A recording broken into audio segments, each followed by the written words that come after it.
Jase Jones. Dr. Jones has been working for some time in this nation under the Home Mission Board's work in Southern Baptist life in interfaith witness, in moving and helping us to deal with each other in the pluralism of America, with our faith intact as we deal with folks who disagree, believe other things, relating to them. We welcome Dr. Jase Jones to Life Today. Welcome, Jase.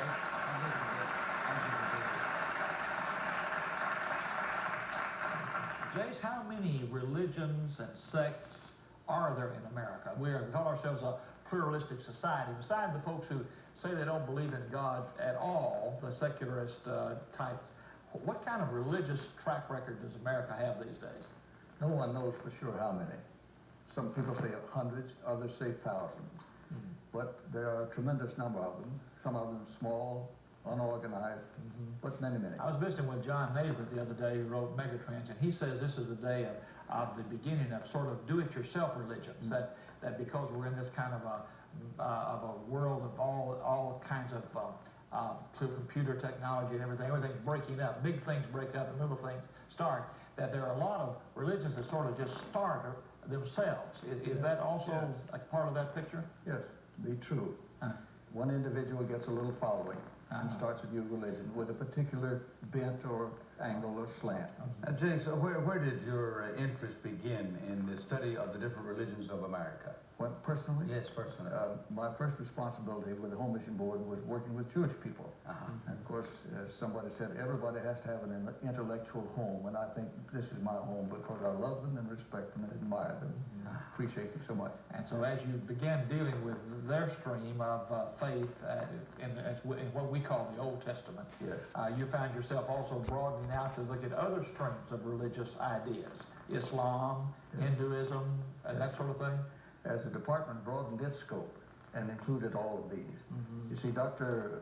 Arthur Rutledge, who was at that time executive director of the Home Mission Board, and Dr. Hugo Culpepper, who was director of the Missions Division, got this concept that with its growing religious pluralism, Southern Baptists needed some help in understanding how to relate to all of these. All right, now tell me why a department that would deal with that, when you say in understanding how to relate, what does that mean?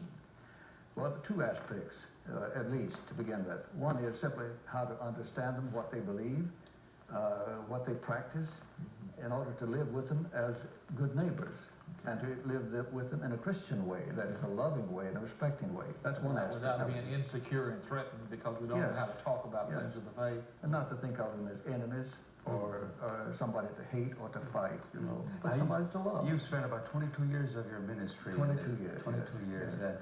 What has been the highlight of that experience? You met people from other faiths, I'm sure, some exciting people. What has been the highlight of those 22 years?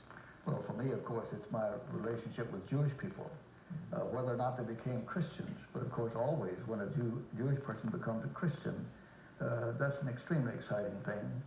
I don't know any of them, Jewish Christian who doesn't have an exciting testimony. At least that's my experience. And then also a different one, a unique one.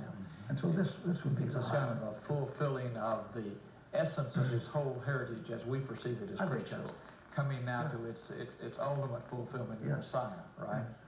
That is a joy, isn't it? Yes. Well, tell me, what are the characteristics, let's talk about Christianity over against, say, Islam or Hinduism.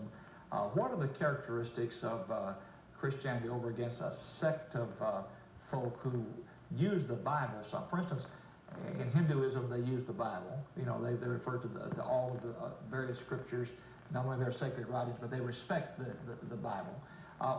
What are the characteristics that characterize the religion of Jesus Christ in the way that interfaith witness would look at it?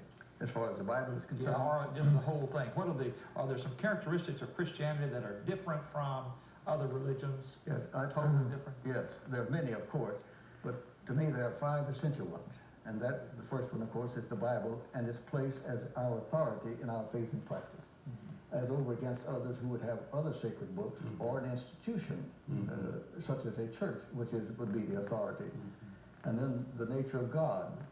It is simply amazing at the different concepts of God that exist in the world today, all using the same term. And of course, this is one of the principal things that we need to keep in mind is terminology, which can be identical, but quite different in meaning. And then, of course, in the concept of Jesus Christ, who he is, as the incarnation of God. We cannot afford to be mistaken on that, you know. And that he is God and man, not just a man, not just God. The God-man. Yes. And then, of course, on the way of salvation would be the fourth basic thing I think we would need to be certain about, and that is that salvation is by faith and because of the grace of God, and something that cannot be earned or bought, but is a free gift. And then finally, the life to come, that it be biblical in the description, because when you study other religious groups, you find all sorts of fanciful lives after this one. Are there any similarities that stand out among all of the religions of America that are worthy of mention? Well, similarities, but I think differences has to be the principal thing. We would say similarities in a basic concept of a God, but then you have to define. Okay, when we get back from this break, I'd like to talk to you about how do you bear a witness as to your faith with, say, somebody who is a person in the Unification Church, with a sect of that kind. Well, how do you bear that witness? Where are you coming from when you try to do that? And what kind of requirements there are for us to know about the other faith in order to share ours. We'll be back in just a moment after this break with Dr. Jase Jones of Interfaith Witness.